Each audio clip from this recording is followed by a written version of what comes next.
তোমার কি কোথাও মনকে কষ্ট দিয়েছে বিকজ আমাদের কারণ এটা যারা শুধু গেছেন তাদের জন্য নয়, আমার মনে হয় যে বাংলার মানুষের জন্য একটা দাগ হয়ে গেল। মানে আমরা একটু আর্ট প্রেমিক মানুষ, মানে এখানে প্রচুর বড় বড় ইভেন্ট হয়, প্রচুর বড় বড় সিঙ্গার্সরা আসেন, অরিজিৎ সিং এসছেন, কিছুদিন আগে এত বড় বড় শো হয় যেখানে হাজার হাজার মানুষ আসেন। সেইখানে কালকের একটা ঘটনা সেই পুরো ইমেজটাকে ডেফিনেটলি ডেন্ট করবে বলে আমার মনে হয়। আমারও প্রচণ্ড কষ্ট হয়েছে, কারণ বাংলায় আমরা করতে পারিনি, অন্য রাজ্যে এটা করে দেখালো, সেটা ডেফিনেটলি একটা প্রচুর কষ্ট দিচ্ছে। But I think will come back.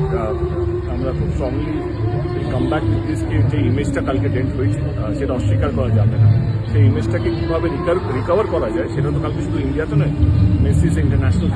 সেইখানে পৃথিবী জুড়ে যেই একটা, আমি বলবো সেটা শুধু কলকাতা, কিন্তু কলকাতা তো জানো এটা ভারতবর্ষের জন্য একটা আমার মনে হয় ডেফিনেটলি যারা ইনভলভ আছেন তারা ভাবছেন কি কীভাবে এটা থেকে আমরা ওভারকাম করবো এবং আমাদের মান সম্মানটা কীভাবে আমরা অটুট রাখবো, কীভাবে আমরা মাথা উঁচু করে বাঁচবো, সেটা নিয়ে ডেফিনেটলি যারা অধিকারীরা তাদের এটা ভাবা উচিত।